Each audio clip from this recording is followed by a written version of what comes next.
好多家長會問，點解連我哋大人都停唔到手，更何況係細路呢？作者話俾我哋知，因為你面對嘅唔係單單一部手機，而係一班全世界最聰明、擁有無限運算資源嘅行為工程師。佢哋嘅任務只有一個，就係直接綁架你嘅大腦，掠奪你嘅意志力，將你每一秒嘅注意力都轉化成金錢。呢度我哋要介紹一個關鍵人物，Asa Raskin。佢發明咗一個令全世界上晒癮嘅魔鬼設計，叫做 Infinite Scrolling。呢個功能其實就係一個永遠碌唔完嘅頁面。以前我哋睇報紙、睇書，睇完一版你要翻頁，呢個停頓其實係俾大腦一個停止信號，等你有機會醒一醒。但係 Raskin 將網頁設計到好似回轉壽司咁，啲碟係無止境咁湧出嚟，你個腦根本冇機會停低思考。你碌落去，佢就出多啲；你再碌落去，佢又再出多啲。呢種不斷係咁餵你食嘅機制，成功將人類嘅注意力變做咗一種無限續杯嘅毒藥。歡迎嚟到拿鐵閱讀室，我哋呢集繼續拆解《失控的焦慮世代》呢本書。大家想象下，如果你去一部自動販賣機，你入錢，佢每次都出一罐可樂，你慢慢就會覺得好悶。但如果你去拉老虎機呢，你拉一下可能乜都冇，拉多下可能會突然中大獎。呢種唔確定性會令你大腦噴射出海量嘅多巴胺。社交媒體嘅設計本質上就係一部老虎機，科技巨頭就係利用咗人類大腦一個最古老嘅弱點，間歇性強化。你掃一下螢幕，其實就係喺度拉緊老虎機個手柄。你唔知下一條片會唔會好笑啲？你唔知下一個 post 會唔會有更多人俾 like？ 因為呢種獎勵係隨機嘅，所以你個腦會被鎖死喺呢種尋找獎勵嘅循環入面，完全失去咗對時間嘅感知。講完老虎機，大家可能覺得打機先會上癮。咁我哋講下香港人每日由起身到瞓覺都撳緊嘅 app。Jonathan 指出，科技巨頭唔單止係提供資訊，佢哋係利用緊人類幾萬年演化出嚟嘅生理弱點嚟掠奪你嘅注意力。呢度有3個香港人每日都中緊嘅陷阱。第一係 Instagram Story 嘅圓圈焦慮。點解 IG 嘅 Story 圓圈要擺喺最上面，仲要係紫紅色？因為嗰個圓圈本質上係一種未完成嘅任務。演算法知道人類大腦好憎未完成嘅感覺。你見到嗰排圓圈，你個腦就會催你快啲撳入去，睇下人哋去咗邊度食飯，睇下人哋又影咗啲乜嘢。呢種設計就係我頭先講 Asa Raskin 發明嘅 Infinite Scrolling 嘅變種，睇極都睇唔完。佢目的係要消滅你大腦入面嘅停止信號。第二係 Threads 同 Instagram 嘅數字貨幣。你有冇發覺，當你寫一段感言或者出一張相，你個腦其實係喺度等緊錢收。嗰個 like 嘅數字，嗰個有幾多人轉發嘅數字，其實就係一種虛擬貨幣。如果個數字低，你個腦會即刻產生一種社交負債感。呢個時候，演算法就利用咗人類一種最原始嘅心理，就係討厭損失，即係驚蝕底。我哋大腦對失去嘅痛苦，比起得到快樂，要強烈2倍。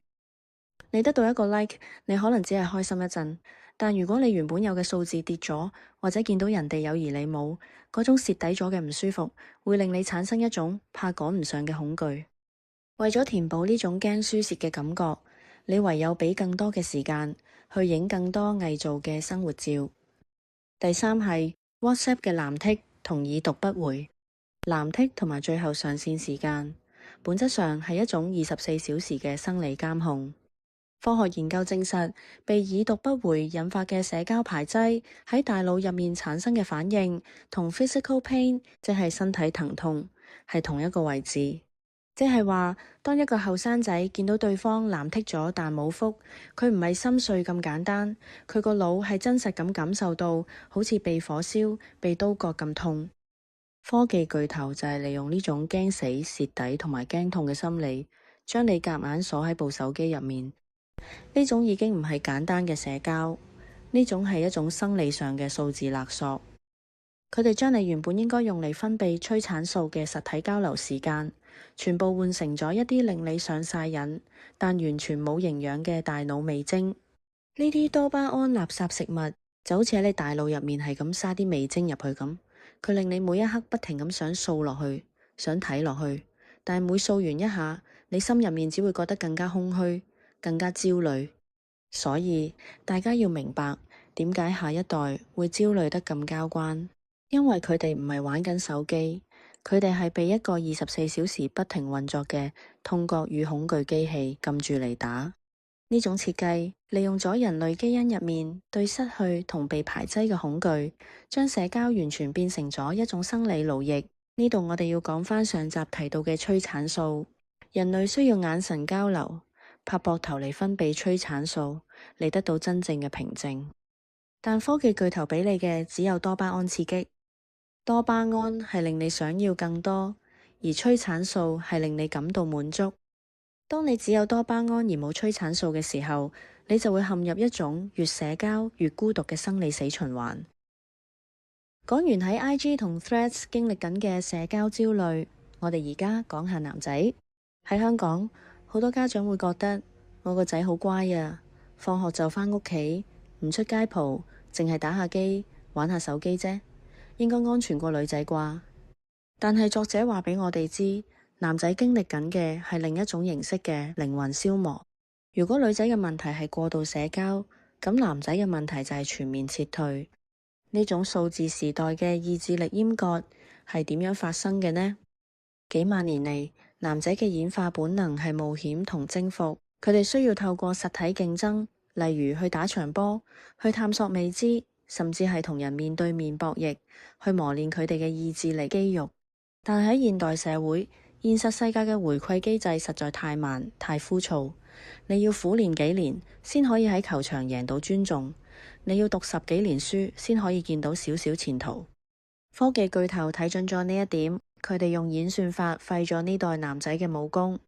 佢哋設計咗極之精密嘅手遊，你唔使流汗，唔使驚喺球場俾人笑，只要你匿喺房入面，喺部6寸手機上面撳幾個掣，你就可以得到海量嘅多巴胺。呢種廉價成就感正喺度吸乾香港男仔克服困難嘅能力。佢哋唔係唔想努力，而係佢哋嘅意志力已經喺虛擬世界入面消耗殆盡。結果係點？係成代男仔嘅生命力正喺度快速流失。佢哋唔係懶，佢哋係被數字毒藥廢咗武功。佢哋嘅大腦被科技巨頭掠奪咗。佢哋由原本應該去開拓世界嘅年輕戰士撤退，變成咗一個個匿喺房入面，被呢啲大腦味精餵飽嘅數字農奴。講到呢度，好多人會話科技公司都要賺錢，而且用唔用手機係個人選擇嚟啫。但係作者喺書入面提醒我哋，呢度存在一個極之唔公平嘅資訊不對稱。你想象下，一邊係一個12歲大腦前額葉都未發育成熟嘅小朋友，而另一邊係一間擁有幾萬部超級電腦、全世界最頂尖嘅心理學家同工程師嘅科技巨頭。佢哋每日嘅工作就係研究點樣利用人類嘅生理弱點去綁架你嘅注意力。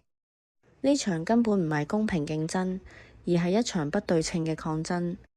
同時，作者喺書中又揭開咗一個令人幾唔舒服嘅真相：呢啲 App 嘅設計邏輯本質上同化學加療冇分別。如果有一間食品公司為咗增加銷量，喺細路嘅零食入面偷偷地加入一啲化學上癮劑，令佢哋食到停唔到口，甚至影響大腦發育，我哋一定會覺得呢間公司嘅價值觀好有問題，甚至係冷血。但係今日呢班科技巨頭淨係玩緊同一套遊戲，只係佢哋加嘅唔係化學物質，而係一啲精準設計嘅數字陷阱。佢哋利用演算法嚟做心理圈套，佢哋明知無限碌洞，碌唔到底。呢個設計會令細路進入一種半催眠狀態，明知細路冇能力去抗拒嗰種驚死蝕底嘅心理，但係喺利潤面前，佢哋選擇咗無視呢啲副作用，反而不斷增加呢啲大腦味精嘅份量。最令人心寒嘅地方係邊度？係佢哋將人類嘅情感徹底變做咗一串串可以被優化嘅數字。當你喺手機上面感到焦慮、感到挫敗嘅時候，演算法唔會帶你行出嚟，反而會視之為一個捉你落搭嘅機會。佢會偵測到你呢刻最脆弱，然後即刻推一啲更加高刺激、更加令你麻痹嘅內容俾你，務求要趁你病攞你命，將你留喺個 app 入面多一秒得一秒。對呢啲巨頭嚟講，青少年嘅抑鬱率上升、自殘率增加，喺佢哋眼中可能只係數據庫入面嘅一個變量，或者係增加用戶黏性過程入面嘅一啲必要成本。將細路嘅焦慮變做一盤生意，呢種純粹追求數據增長，而完全忽略咗對人性基本尊重嘅冷酷計算，先至係呢個數字時代最令人覺得唏噓，亦都係最需要我哋警醒嘅地方。我哋唔係要反科技，但我哋要睇清楚，當科技係建立喺掠奪下一代生理健康嘅基礎上面嗰陣，呢種進步到底仲有冇意義？面對呢個無底深潭，我哋係咪只能夠絕望？答案係絕對唔係。我哋正喺度經歷緊第一次數字反擊戰。澳洲政府已經正式立法嚴禁16歲以下嘅青少年使用社交媒體。英國、法國、挪威，甚至係美國嘅多個州份都紛紛開始行動，考慮或者已經通過咗類似嘅法案。好多人會問，咁樣係咪太極端？但係當你明白咗我今日講嘅生理邏輯，你就會知道呢啲國家唔係喺度限制自由，佢哋係喺度進行一場緊急生態救援。我哋唔會俾一個12歲嘅細路入酒吧飲酒，係因為佢哋嘅生理機制根本未發育完成，冇能力去過濾酒精嘅毒素。咁點解我哋會俾佢哋隨身帶住一部連接住全世界最邪惡、最識掠奪注意力嘅手機呢？呢啲法案最偉大嘅地方係解決咗作者所講嘅集體行動困境。好多家長其實想禁，但係驚細路被排擠。而家政府用法律嘅力量強行將所有細路拉返去同一個起跑線。當全班同學都冇得玩社交媒體嘅時候，大家就會自然咁再去返公園，返去球場踢波，揾返嗰種有血有肉、有碰撞、有成長嘅童年。呢本書表面上係講緊細路，但其實佢亦都係寫俾我哋每一個大人嘅中毒警告信。佢就好似一面照妖鏡咁，照出咗我哋每日喺手機面前嗰種無力感，照出咗我哋點樣被演算法廢咗武功。我哋唔單止要救下一代，我哋更加要救返自己。呢場大腦嘅強行搬遷，我哋可能暫時無法完全逆轉，但係我哋可以選擇喺每日嘅生活入面開闢一塊數字綠洲，放低手機去感受一下現實世界嘅溫度。呢啲平凡到不得了嘅小事，先至係對抗無限碌動、對抗大腦味精最有力嘅武器。真相嘅重量係為咗等我哋腳踏實地。只有我哋唔再俾呢啲數字陷阱捉落搭，我哋先至可以重新奪回我哋嘅生命，奪回我哋嘅快樂。多謝大家今日嚟到拿鐵閱讀室。如果呢集內容令你有所思考，請分享俾你身邊嘅人，同訂閱我呢個 channel。你嘅支持係我繼續分享好書嘅動力。我哋下次再見，拜拜。